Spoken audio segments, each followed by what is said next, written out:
Hello and welcome. My name is Mariya and I am the first Black woman to ever receive a Michelin star, guys. Like, I'm still processing this whole thing, and I've come a long way and it's pretty amazing. So I'm just out here trying to teach y'all what I know the best I can, to the best of my ability. So thank you so much for spending your time here. I really appreciate it, and I do understand how precious your time is. So there are timestamps available below if you need to skip ahead for any reason, or you know exactly why you're here. So there is more than one way to do so many things when it comes to food, and in this video I'm just gonna talk about garlic. Yeah, this is a video about garlic. Garlic is one of those things where it has so much versatility and there are so many different ways that you can process it. I want to share with you the ways that I do it, or the ways you can do it, period. And it's going to be two parts. The first part, I'm going to talk to you about facts, some buying and storage tips, also go over the different ways that you can peel and cut garlic. And the second part, I'm going to show you two of my favorite cooking techniques that I use to prepare garlic for future use. Talk about things you can do with that product, and then go over, what the temperature danger zone is and stuff. So just keep an eye out for part 2 of this video. Let's do some stuff. Okay, so we're gonna peel the garlic now, and before I get started, I just want to show you the things that I have in front of me that I'm gonna use for this job. I have a small ramekin full of water, just so I don't get sticky, because I don't like being sticky. The garlic, of course, I have 2 bowls, one to catch all of the paper and one for all the clean cloves. I have a metal cocktail shaker, and you can use 2 stainless steel bowls or anything hard that will fit on top of something else that you can shake, and won't absorb the smell and flavor of garlic, so it'll wash out pretty easily. And 2 knives. I have one for smaller, precise cutting, and then the veg cleaver for chopping. And lastly, I have, this is my favorite tool in the world, a plastic bowl scraper, just to help me get things off my board and off my knife. Once again, sticky. So here we go. First, start by peeling back a couple layers of the paper to just kind of expose the cloves, because we've got some garlic things to do.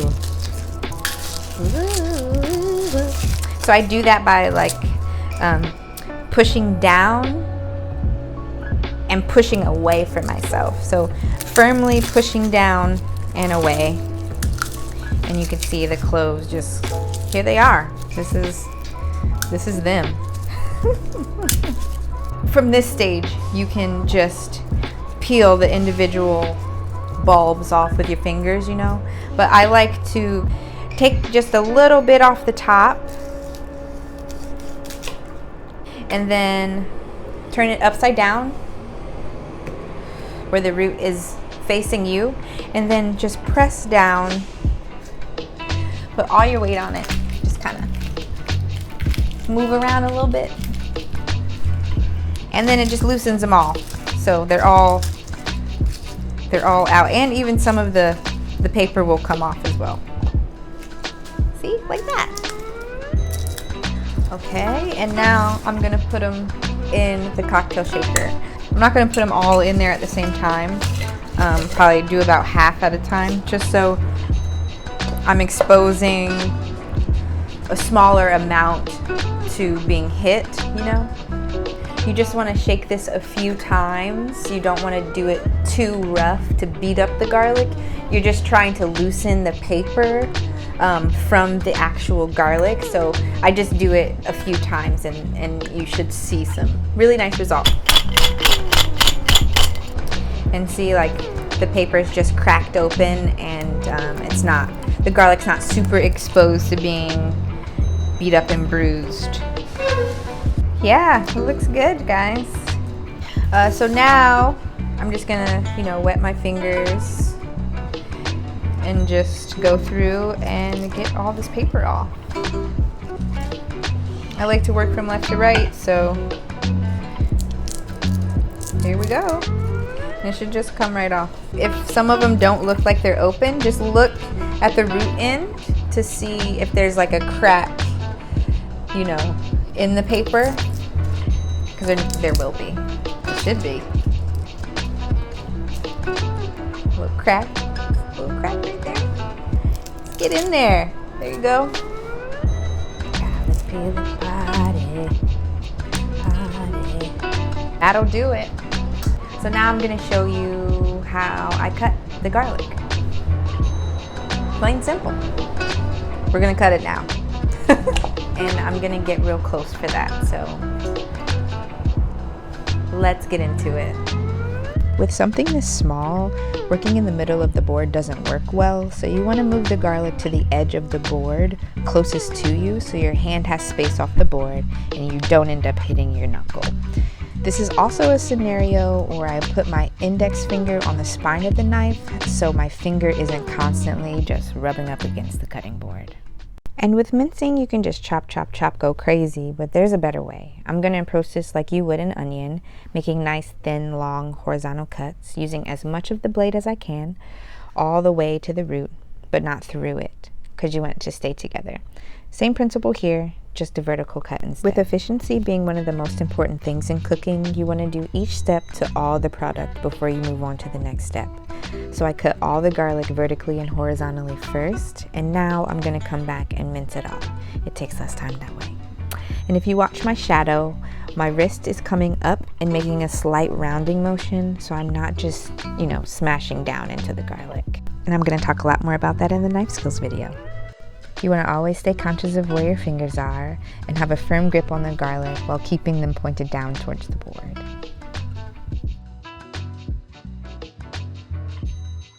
And just stop when you don't feel like you can safely cut anymore. And that's minced garlic, my friend. You can also make this smaller if you need to, just by chopping up and down and left to right until it's the size you need it to be. Making sure that you have a firm grip with both hands. Ta-da! Up next, microplane. So when using a microplane, you want to move against these grains, holding it firm in one hand, and as the garlic changes shape, just adjust with it. Stopping whenever you feel uncomfortable, please, because this thing will cut you. So whatever the shape is, just follow it. And then I use the pad of my thumb to get the rest. But please don't do this if you're not comfortable with it. So yeah, now you got some beautiful microplane garlic, boo. And I'm gonna show you again just real fast. And if you're like, why does this need to be so small? Well, the smaller the garlic, the quicker the flavor will be infused into whatever you're using it for, and the flavor will be more pronounced. So, you know. And you can use a rubber spatula or just your finger to get it off the back. There are, you know, certain things that you could do that will help you achieve what a microplane does without a microplane. It's just gonna take longer. This is the creaming method. So first I'm gonna wet my blade so nothing's super sticking, and just be very, very gentle if you decide to do that. But I'm gonna take the minced garlic from before and just go back and forth and up and down until it's a bit finer, using the dull sides of my knife to keep everything in the same area, because your knife will stay sharper longer if you don't scrape it on your board. So literally just smashing down on the pile to create a paste.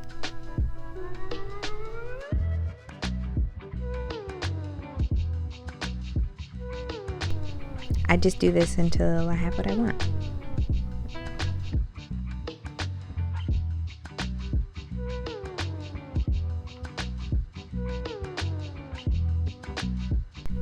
If you ever need to get something off your blade, just make sure to never press into the sharp edge and always keep your fingers straight against the steel, never approaching it at an angle. You can take it further if you like, but this is creamed garlic.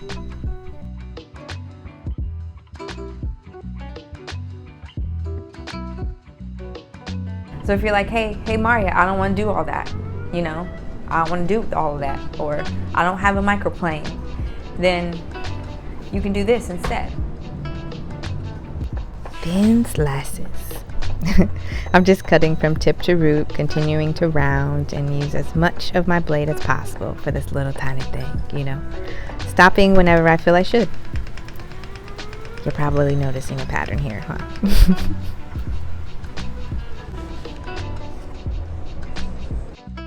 Moving into smashing.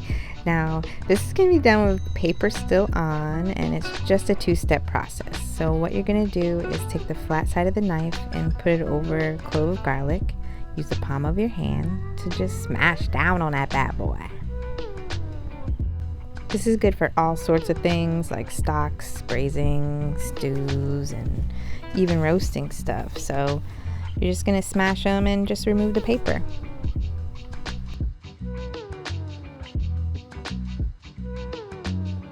Julia Childs used to do a version of this. She would take it and grate it up against the prongs of the fork in a back and forth motion. And so I kind of took that and thought about kids. I feel this is something easy for them to do if they can't or aren't allowed to use a sharp object. And I'm all about teaching the babies, you know. But if you do decide to do this one, make sure that you're using the garlic right away. Not using a sharp edge tears it apart instead of cutting it, so it will oxidize and change pretty quickly.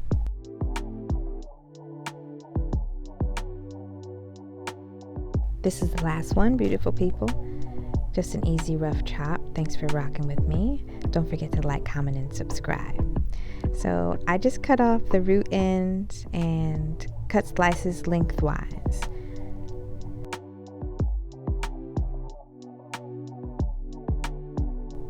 I make sure that I'm always using the flattest side available. And I also hold it down with a pretty firm grip so it doesn't have any room to wobble.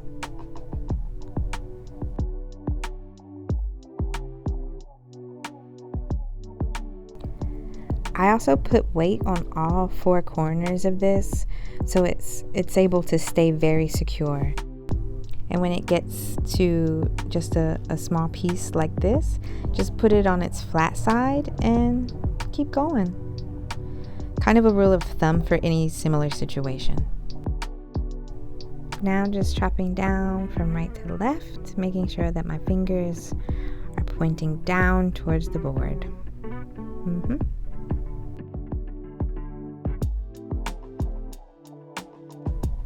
That's a rough chop for you, and it will get the job done. Look at all these different things you can do with one product. So cool. So another way that you can peel garlic if you don't want to, do all the shaking and stuff like that, you can take a paring knife and just kind of cut a little bit of the root off, kind of to the middle, and then just pull towards you so it kind of opens up the paper a little bit more. But this obviously will take you a lot longer than, doing the shake, especially if the skin is kind of thin. So if that doesn't really work out for you, you can take the tip of the knife and then just kind of cut a slit in the paper to the tip, and then follow the paper with the tip of your knife. And you can try all these techniques and choose which one you like the best, and then just do that one.